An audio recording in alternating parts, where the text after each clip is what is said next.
এক গভীর জঙ্গলের পাশে ছোট্ট একটি কুঁড়ে ঘরে বাস করত রাহিমের পরিবার। অভাব ছিল নিত্যসঙ্গী, কিন্তু ভালোবাসার কোনো অভাব ছিল না।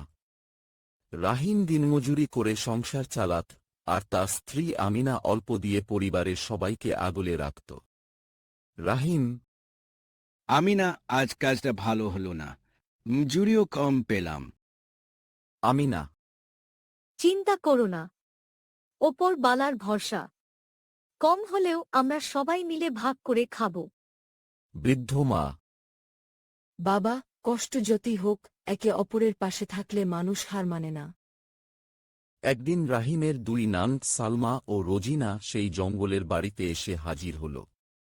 তাদের নিজেদেরও কোনো সুখের সংসার ছিল না। তারা আশ্রয় চাইল ভাইয়ের কাছে।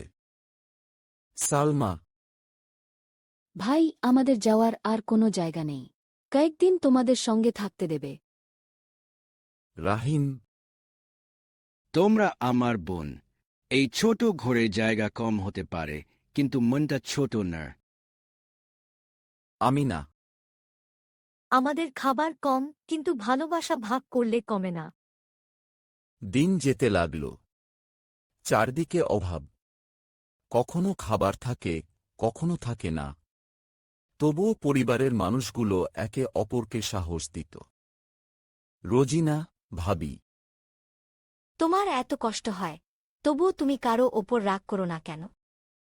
আমিনা, সংসার শুধু সুখের দিনে নয়, দুঃখের দিনেও ধরে রাখতে হয়। সালমা, আমরাও কাজ করব। তোমাদের বোঝা হয়ে থাক না। একদিন দুই ননদ জঙ্গলে শুকনো কাঠ ও বুনো ফল সংগ্রহ করতে গিয়ে একটি পুরনো জমি দেখতে পেল। তারা সেখানে সবজি চাষ করার সিদ্ধান্ত নিল। এই জমিটা যদি পরিষ্কার করি, এখানে কিছু চাষ করা যাবে। রোজিনা, হ্যাঁ, আমরা চেষ্টা করলে হয়তো সংসারের কষ্ট একটু কমবে।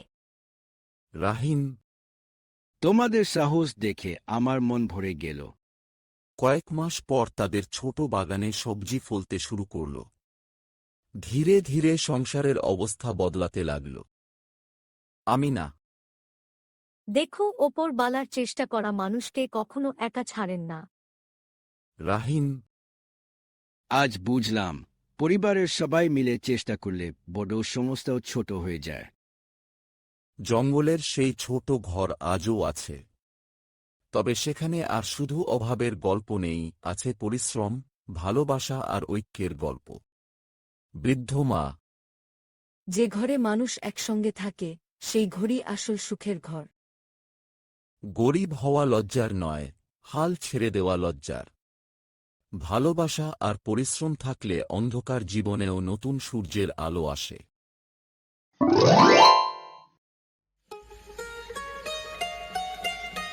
এই এই এই, এখানে পড়ে পড়ে মরার মতো ঘুমাচ্ছ কেন? হ্যাঁ, কাজকর্মে যাওয়া লাগবে না নাকি? আজ দুদিন ধরে কাজে যাচ্ছ না, সংসার কি করে চলবে শুনি? বউ, এই সকাল সকাল কানের মাথা কাস না তো, আমাকে একটু ঘুমাতে দে। আমার শরীরটা একদমই ভালো না। আমার পেটের মধ্যে কেমন যেন গুড়গুড় করছে, মাথা বনবন করছে, কানের মধ্যে শাঁসা করছে। ও মা, বলে কি গো? আর কোনো রোগ হয়নি তো তোমার? শুধু এই কয়টা রোগ হয়েছে নাকি তোমার? এই অল্প রোগ তো এক্ষুনি সেরে যাবে, একটু বেশি রোগের কথা বলো গো। না, তোকে নিয়ে আমি আর পারি না। বললাম সকাল সকাল ঝগড়া করবার কোনো ইচ্ছে নেই তোর সাথে আমার। যা তো বউ, যেখানে যাচ্ছিলিস সেখানে যা, আমাকে একটু ঘুমাতে দে। বলছি তোকে যে বললাম আমার শরীর খারাপ, বিশ্বাস করছিস না তো? না না না, আমি কি করে বিশ্বাস করব? এইটাই তো তোমার রোজকার নাটক। তুমি তো কাজের ভয়ে রোজ একটা না একটা বাহানা বানাও। আজ এইটা তো কাল নতুন একটা বাহানা। কি অশান্তি, কি অশান্তি! আমি কি করে বোঝাবো তোমাকে যে সত্যি আমার শরীরটা ভালো নেই? যা ভালো লাগে করো তুমি, আমি এই চললুম। যাক বাবা, আপদ বিদে হয়েছে। সারাক্ষণ শুধু কাজ আর কাজ। এখন আমি শান্তি করে ঘুমাই।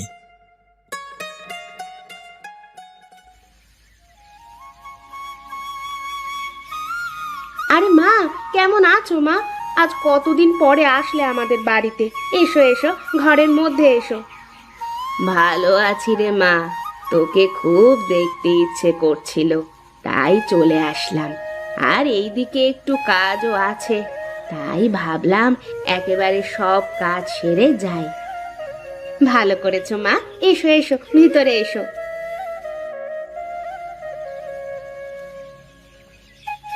কি রে মালতী, আজ তুই রেগে আছিস কেন রে? কি হয়েছে তোর?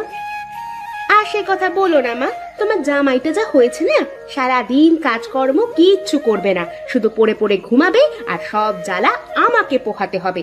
আমার জীবনটা একেবারে নরক হয়ে গেল। আরে কিছু বেটা মানুষ এমন একটু ভবঘুরে স্বভাবের হয়। একটা বাচ্চা কাচ্চা হলে কাঁধে দায়িত্ব পড়লে দেখবি সব ঠিক হয়ে গেছে। না, এ মানুষ ঠিক হবার মানুষ নয় গো মা। আমি কত বোঝাই, ও আমার একটা কথা এক কান দিয়ে ঢুকিয়ে আরেক কান দিয়ে বের করে দেয়।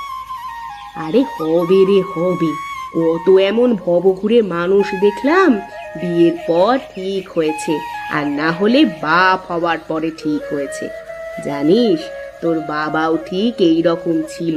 তুই আমার জীবনে আসার পরে মানুষটা কেমন যেন কর্মঠ হয়ে গেল। দুনিয়া উল্টে গেলেও ঠিক হবে না মা, তুমি ওকে চেনো না তাই এমন কথা বলছো। আমি আজ 2 বছরে ওকে হাড়ে হাড়ে চিনে গেছি। আচ্ছা শোন, আমার কাছে একটা বুদ্ধি আছে, আমার কথা মতো কাজ কর, দেখবি সব ঠিক হয়ে যাবে। কি বুদ্ধি মা?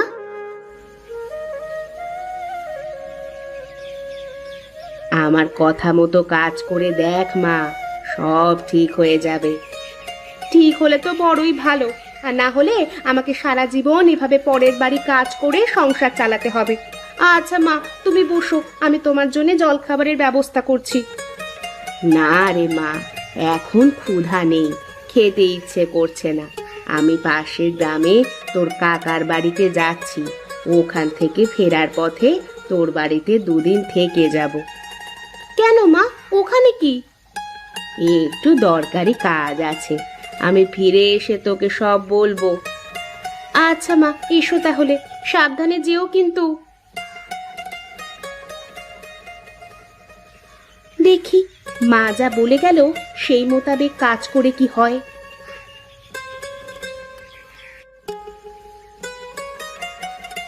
আহা, কি গন্ধ, কি গন্ধ!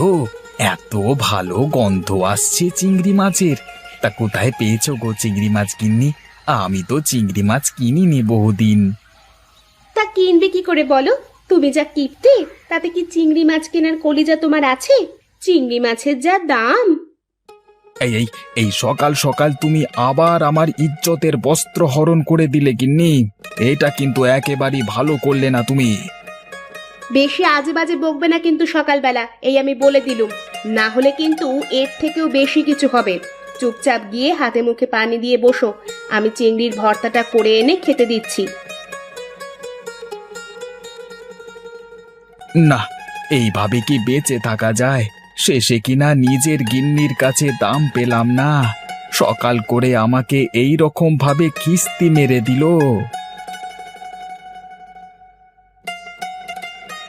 এই নাও গো, খেয়ে নাও।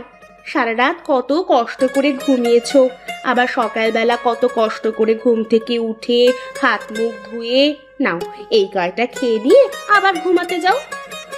না, কেসটা কি? ভাবটা তো খুব একটা সুবিধের ঠেকছে না।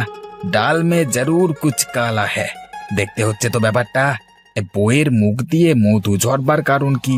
কি মতলব এঁটেছে বউ আমার? আচ্ছা বউ, এই চিংড়ি মাছ কোথা থেকে এসেছে সেটা তো আমাকে বললে না। কোথায় পেয়েছো চিংড়ি মাছ না বললে যে এই চিংড়ি মাছ আমার গলা দিয়ে নামবে না, আমার গলায় গিয়ে আটকে যাবে।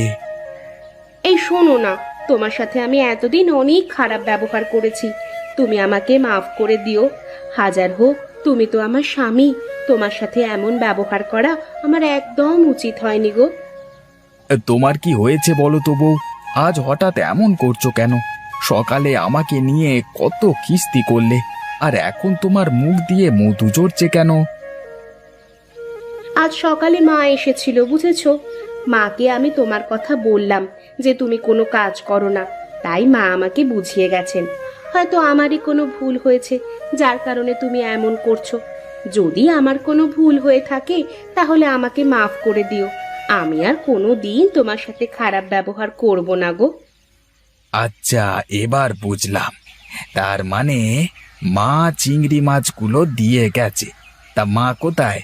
মাকে তো দেখছি না, সে কি চলে গেছে? হ্যাঁ গো, মা পাশের গ্রামের কাকাদের বাড়িতে গেছে। কাকাদের বাড়ি থেকে ফেরার পথে মা আমাদের বাড়িতে দুদিন থেকে তারপরে যাবেন। তুমি নাও, এত চিন্তা না করে খেয়ে নাও।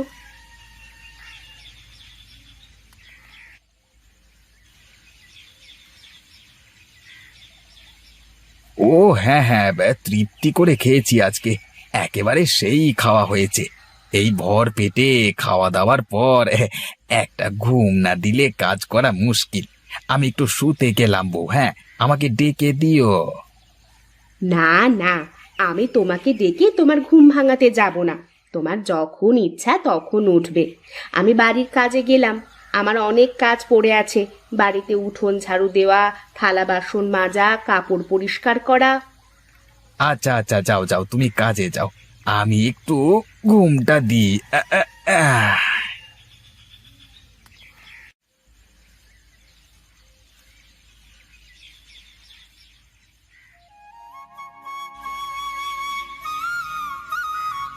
বউ, ঘরে কি আছে? চারটি দাও দেখি, কটা খেয়ে দেখি। এই নাও, বসো, বসে পেট পুড়ে খেয়ে নাও। আজকেও আমি তোমার জন্যে চিংড়ি ভর্তা করেছি। কি গো বউ, কালকে সকালবেলায় চিংড়ি ভর্তা করলে, আজও আবার চিংড়ি ভর্তা করলে, তা কারণটা কি বউ? হ্যাঁ, চিংড়ি ছাড়া কি আর কিছু রান্না করতে পারছো না?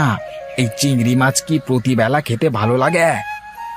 ঘরে তো তেমন কিছুই নেই, কটা চাল পড়েছিল, তাই সিদ্ধ করে রেখেছি। আজ দুদিন তোমাকে ভাত খাইয়ে আমি পানি খেয়ে শুয়ে পড়ি, কিন্তু দেখো আজ চালটাও শেষ হয়ে গেল। সব জায়গায় কাজ খুঁজেছি, কিন্তু কোথাও কাজ পেলাম না, তাই তো বাধ্য হয়ে চিংড়ি ভর্তা করেছি। এরপর থেকে সব ওয়াক্তেই এই চিংড়ি খেতে হবে। ও আচ্ছা আচ্ছা, দাও দাও, কটা চিংড়ি ভর্তা দিয়েই খেতে দাও দেখি। এই নাও।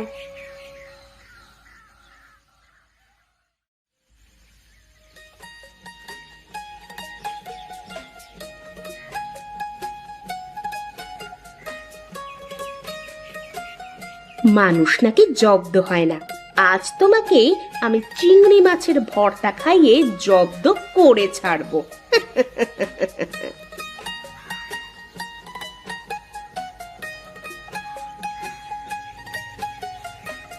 এসেছো তুমি মা? এসো এসো, বসো এখানে।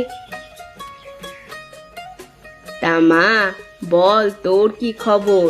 কি ভাব বুঝলি? জামাইয়ের কোনো পরিবর্তন বুঝতে পারছিস নাকি? হ্যাঁ গো মা, তোমার জামাইয়ের গায়ে জ্বালা ধরে যাচ্ছে। 2 দিন চিংড়ি খেয়েই উসবি শুরু হয়ে গেছে। আজ থেকে তো ডোজ আবার বাড়াবো। আজ আমি চিংড়ি শুটকি তোমার জামাইয়ের বালিশের মধ্যে রেখে দিয়েছি। সারা রাত ওই চিংড়ির গন্ধ শুঁকবে। আর আজকে থেকে 3 বেলা চিংড়ি খাওয়াবো তোমার জামাইকে। দেখি এবার তোমার জামাই কি করে। আরে জামাই আর এই চিংড়ির চাপ নিতে পারবে না। মানুষ রোজ রোজ একই জিনিসে বিরক্ত হয়ে পড়ে। হ্যাঁ মা, তাই তো দেখছি। আচ্ছা মা, তুমি ঘরে যাও। ওগো শুনছো, মা এসেছে। ঘরে তো তেমন কিছু নেই, আমাদের দেশি মোড়কটা কেটে রান্না করি। যাও যাও, অনেকদিন দেশি মুরগি খাই না। তুমি বেশ ভালো করে জম্পেশ করে রান্না করো তো, আজকে জমিয়ে খাবো। ওগো, মা তো 2-4 দিন থাকবে। মোড়কটা রান্না করে একদিনে খেয়ে ফেললে পরে কি খাওয়াবো বলো তো? একটা কাজ করি, মুরগিটা রান্না করে রাখি, আর প্রতিদিন মাকে খাওয়ানো যাবে, আর আমরা না হয় চিংড়ি দিয়ে কাজ চালিয়ে নেব। আমি চলি গো, তুমি ওঠো, আমি খাবার দিচ্ছি তোমাকে।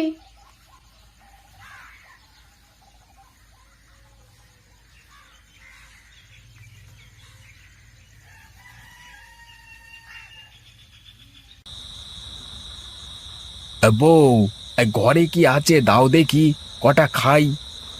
এই নাও। কি গো বউ, শুধু এত চিংড়ি দেখছি যে, মুরগির মাংসটা কোথায়? মুরগির মাংস তো মা খেয়েছে, আর একটু আছে, সকালে মাকে দেব। না, এইভাবে আমি সারা দিন এই চিংড়ি ভর্তা খেতে পারছি না বউ। আমি আর অমন করব না, আমি কাল থেকে কাজে যাব। সত্যি তুমি কাজে যাবে? হ্যাঁ হ্যাঁ, আমি কাল থেকে প্রতিদিন কাজে যাব। আমি তোমার এই চিংড়ি ভর্তার কাছে হার মেনে গেলাম গো বউ। মানুষ নাকি জব্দ হয় না।